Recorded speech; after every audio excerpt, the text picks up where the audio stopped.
স্বীকার করে নিতে হয় আওয়ামী লীগ সম্পর্কে আমি যতটুকু জানতাম এর মধ্যে ভুল ছিল এই কারণ হুট করে তারা যখন কর্মসূচি ঘোষণা করলেন ফেব্রুয়ারি মাস জুড়ে, আমার একটা ধারণা ছিল যে হয়তো হরতালের আগে পিছনে কিছু একটু মিউ করবে, কারণ এর বাইরে এদের আসলে কিছু করা থাকবে না। এদের কর্মী নামানোর কোনো অবস্থা এখন নাই, নেতারা পলাতক, কর্মীরা বাড়িঘর ছাড়া, এবং তাদের সেই রিসোর্সগুলো নাই। সেক্ষেত্রে এই যে তাদের প্রথম দিকে কিছু কর্মসূচি ছিল, লিফলেট বিতরণ করবে, এই ধরনের ভিজুয়াল প্রোগ্রামে আওয়ামী লীগ যেতে পারবে না, আমার ধারণাকে সম্পূর্ণ ভুল প্রমাণ করে। এবং আমি নিশ্চিত আমার মতো যারা দর্শক আছেন তাদের অনেকেরই ধারণাকে ভুল প্রমাণিত করে আওয়ামী লীগ বিপুল বিক্রমে তার কর্মসূচি করেছে। মানে এই পরিস্থিতিতে, এই আবহাওয়ায় যতটুকু করা সম্ভব, আমি ব্যক্তিগতভাবে একজন রাজনৈতিক পর্যবেক্ষক হিসেবে মনে করি যে যতটুকু করা সম্ভব তার কয়েক গুণ বেশি তারা করেছে। যেসব দর্শক আসলে এই খবরগুলো হয়তো পাচ্ছেন না, কারণ মিডিয়াতে আওয়ামী লীগের খবর প্রচার করার ব্যাপারে এক ধরনের অলিখিত নিষেধাজ্ঞা আছে, অলিখিত না, বেশ বড় আকারে নিষেধাজ্ঞা আছে।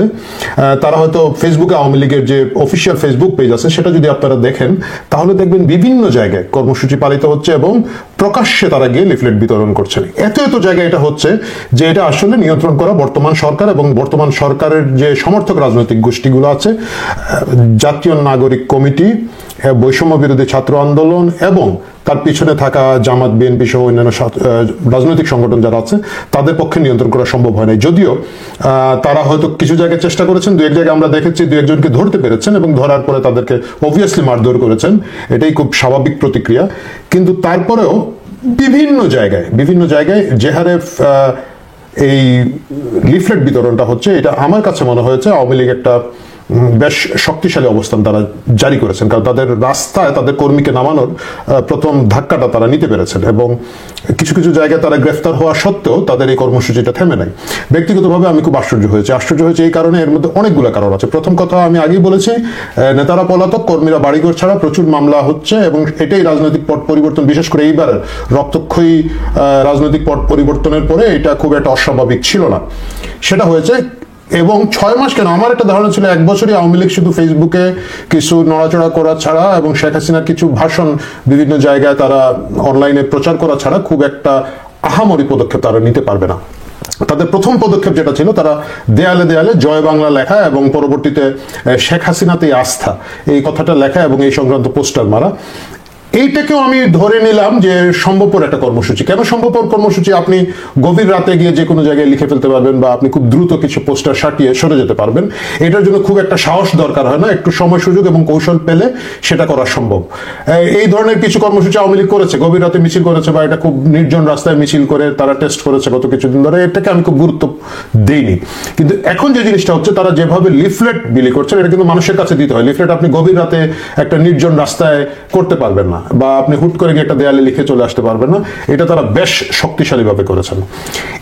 এটা করার যে প্রক্রিয়া, এর বিরুদ্ধে আজকে আমি যখন এটা রেকর্ড করছি এই ভিডিওটা, আজকেই শফিকুল আলম, আমাদের মাননীয় প্রধান উপদেষ্টার মাননীয় প্রেস সচিব, যিনি আসলে একমাত্র ভিজিবল এই মুহূর্তে সরকারের, তিনি খুব ক্ষুব্ধ প্রতিক্রিয়া দিয়েছেন এবং তিনি বলেছেন যে যারা এই লিফলেট বিলি করবে তাদেরকে গ্রেফতার করা হবে। এই লিফলেট বিলি করলে যে গ্রেফতার করা হবে, এদেরকে মারধর করা হবে, এটা শফিক সাহেব না বললেও লোকজন জানে এবং সেই জানার মধ্য দিয়েও কিন্তু আওয়ামী লীগ এই কাজটা করছে। করার পিছনেও আমার কাছে মনে হয় এখানেও শফিক সাহেবের একটা অবদান আছে। আওয়ামী লীগের উচিত হবে তাদেরকে, শফিক সাহেবকে একটা ধন্যবাদ দেওয়া, কারণ যেভাবে আওয়ামী লীগের সাধারণ তৃণমূল কর্মীদেরকে উস্কানো হচ্ছে, এই উস্কানোর একটা প্রতিক্রিয়া হিসাবে এই লিফলেট বিলি হয়েছে বলে আমার পর্যবেক্ষণ বলে। কিভাবে উস্কানো হয়েছে? আওয়ামী লীগের দুইটা ভাগ ছিল, মানে বিশেষ করে ক্ষমতা থেকে যাওয়ার পরে তাদের দুটো ভাগ ছিল। একটা ভাগ হচ্ছে সকল সুবিধাবাদী লোক, যারা গত 15-16 বছর সুবিধা পেয়েছে, তারা প্রশাসনিক সুবিধা নিয়েছে, তারা সরকারি সুবিধা নিয়েছে, ব্যবসা নিয়েছে, প্রভাব প্রতিপত্তি নিয়েছে। এবং আরেকটা গ্রুপ ছিল, এরা কিছুই পায় না, না খাওয়া ভুকানাঙ্গা আওয়ামী লীগ কর্মী, তারা একেবারে তৃণমূলে সিটিয়ে গিয়েছিল। এই দুই গ্রুপের মধ্যে এক ধরনের টাগ অফ ওয়ার বলেন, মান অভিমান বলেন বা উত্তেজনা ছিল। তৃণমূলের মাঠ কর্মী যারা আছে তাদের একটা ভাব ছিল যে ঠিক আছে, তোমরা চুরিদারি যারা করেছো ভেগে যাও, পালায় যাও, মায়ের খাও, জেলে যাও, আমরা এটা দেখবো না। কিন্তু ক্রমাগত তৃণমূলের কর্মীদেরকে উস্কে দেওয়া হয়েছে, তাদেরকে ঠেলে দেওয়া হচ্ছে, পরীক্ষা দিতে গেলে মারধর করা হচ্ছে, বাজারে বের হলে মারধর করা হচ্ছে, রাস্তাঘাটে বিভিন্নভাবে হেনস্থা করা হচ্ছে। এবং সর্বশেষ যেটা আমাদের শফিকুল আলম সাহেব করলেন, উনি মুস্তফা সরওয়ার ফারুকী, আমাদের যে সংস্কৃতি বিষয়ক উপদেষ্টা, বাংলা একাডেমি যার কবজায় বা যার কথায় বাংলা একাডেমির পুরস্কার পর্যন্ত পরিবর্তন হচ্ছে আজকাল, তার বুদ্ধিতে বলে আমি শুনেছি, অবভিয়াসলি তার দায়ভার নিয়েই তারা বইমেলার মাঝখানে শেখ হাসিনার ছবি সংবলিত একটা ডাস্টবিন বসিয়েছেন। ঠিক আছে, আমি রাজনৈতিক কর্মসূচি হিসাবে তারা বসিয়েছেন পর্যন্ত এক ধরনের প্রতিক্রিয়া, কিন্তু রাষ্ট্রের একটা গুরুত্বপূর্ণ পদে থেকে ডক্টর ইউনূসকে যিনি রিপ্রেজেন্ট করেন, তিনি সেখানে গিয়ে যখন কি বলে আবর্জনা ফেলে সেটা ফেব্রুয়ারির 1 তারিখে ফেসবুকে প্রচার করলেন, এইটা ট্রিগার করেছে। এইটা সাধারণ তৃণমূল কর্মী যারা, তাদের কাছে হয়তো এটাকে ব্যক্তিগত, আমি ফেসবুকের যে এতটুকু প্রতিক্রিয়া দেখেছি, তাদেরকে ব্যক্তিগত অপমান হিসেবে নিয়েছে। এবং এটাই আমার কাছে মনে হচ্ছে এই লিফলেট বিলি করাটাকে আরো এগিয়ে দিয়েছে। এবং আপনারা দেখবেন ইদানিং আওয়ামী লীগের নেতা কর্মীরা প্রথম দিকে যারা গ্রেফতার হতো, তারা কিন্তু একটু ভয়ে আশঙ্কার মধ্যে থাকতো এবং বেশ চুপচাপ গ্রেফতার হতো, কিন্তু এখন মনে হচ্ছে খুব হাসি মুখে, খুব আনন্দের সাথে তারা জয় বাংলা বলছে, ভিক্টরি সাইন দেখাচ্ছে, দেখিয়ে তারা জয় বাংলা স্লোগান দিয়ে কিন্তু গ্রেফতার হচ্ছে। এই যে সাহস তৈরি হয়ে যাওয়া, এই যে আওয়ামী লীগের ঠিক 6 মাসের মাথায়, এই ভিডিওটা আপনারা যখন দেখবেন তখন আওয়ামী লীগের ক্ষমতা থেকে চলে যাওয়ার 6 মাস হয়েছে। 6 মাসের মাথায় এই যে কামব্যাক, এইটা কিন্তু খুব সিগনিফিকেন্ট এই অবস্থায়, এই রাজনৈতিক অবস্থায়। দুটো কারণ, একটা কারণ হচ্ছে যে ডক্টর ইউনূসের নেতৃত্বাধীন তত্ত্বাবধায়ক সরকার অর্থনীতি, আইন শৃঙ্খলা, এই সব কিছুতে যেভাবে ফেল করছেন, কলাপস করছেন, এটা মানুষের মনে এক ধরনের ক্ষোভ তৈরি করেছে। যদিও শফিক সাহেব বারবার বলছেন যে কি এর সমস্যা, কোনো সমস্যা নাই, আমরাই তো সবচেয়ে সফল সরকার, বাট মানুষের মনের মধ্যে এটা নাই। এই কারণে এক ধরনের নীরব সমর্থন তৈরি হয়েছে, এবং সেই নীরব সমর্থনের উপরে ভর করে আওয়ামী লীগের ফার্স্ট টায়ার নেতাকর্মীরা মাঠে নেমে গেছেন, তারা লিফলেট বিলি করছেন।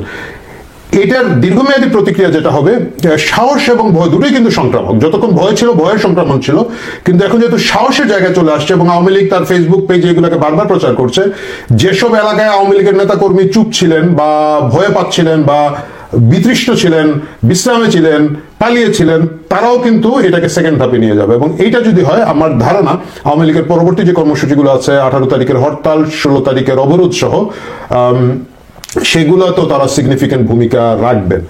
বাস্তবতা হচ্ছে গিয়ে যে ঢাকা শহরে আসলে ওইভাবে হরতাল পালন করা সম্ভব হয় না, এটা গত 15-16 বছর বা আরো আগে থেকেই সম্ভব হয় না। ইটস বিগ সিটি, এত জায়গায় একসাথে কন্ট্রোল করা কোনো রাজনৈতিক দলের পক্ষে সম্ভব হয় না। ইভেন যখন জামাত অনেক জঙ্গি অবস্থায় ছিল, জামাত বিএনপির মিলিত জোট মিলে হরতাল করতে পারে না, সাধারণ মানুষকে আটকানো যায় নাই।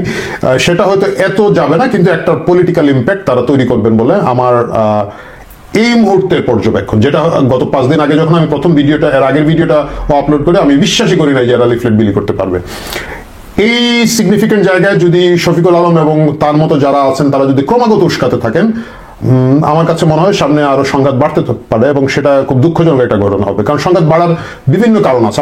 আমি দেখলাম যে যেভাবে নিয়ন্ত্রণ চলছে, যে বললাম আওয়ামী লীগের খবর তো পত্রিকায় দেওয়া যাচ্ছে না, কিন্তু আওয়ামী লীগ নিষিদ্ধ সংগঠন নয়, তো তাকে আপনি নিষিদ্ধ করবেন না, কিন্তু তাকে দিতে পারবেন না, তার লিফলেট দিলে বিলি করবে, এবং একটা অফিসিয়াল যুদ্ধ ঘোষণা করা হচ্ছে সরকারের পক্ষ থেকে, হুইচ আমার কাছে মনে হয় যে তাদের জায়গা থেকে, সরকারের জায়গা থেকে তারা ঠিক আছেন। কারণ হচ্ছে তারা তো আওয়ামী লীগকে পরাজিত করে ক্ষমতায় এসেছেন, সো তারা তাদের যে বক্তব্য দিচ্ছেন এটা খুব ঠিক আছে, কিন্তু তারা যেভাবে উস্কানি দিচ্ছেন এটা অনেকটা হয়ে গেছে। আমাদের গ্রামে একটা কথা আছে, গ্রামের কথাটা হচ্ছে এরকম যে জানালা বন্ধ না করে বিড়াল তাড়াতে হয় না। কারণ হচ্ছে আপনি বিড়ালকে যখন কর্নার করে ফেলবেন এবং ঘরের কোথাও যাওয়ার থাকবে না, বিড়াল আক্রমণ করে ফেলবে। এখন আওয়ামী লীগের অবস্থা হয়ে গেছে সেই কোন ঠাসা অবস্থায় থাকা আতঙ্কিত বিড়ালের মতো, সে পাল্টা খামচি দেওয়া শুরু করেছে, এবং এটা লিফলেট বিতরণের মাধ্যমে শুরু হয়েছে। দেখা যাক আগামীতে রাজনীতি আরো সংঘাতপূর্ণ হয় কিনা। বাংলাদেশের সাধারণ নাগরিক হিসেবে আমরা খুবই দুশ্চিন্তায় থাকবো। আমরা আশা করি না দেশের মধ্যে রাজনৈতিক সংঘাত ফিরে আসুক, কিন্তু যদি এই অবস্থা চলতে থাকে, আমার মনে হয় না যে সংঘর্ষ হওয়ার যে আশঙ্কা আমরা করছি সেটাকে খুব একটা অমূলক বলা যাবে। প্রিয় দর্শক, আজকে এই পর্যন্তই।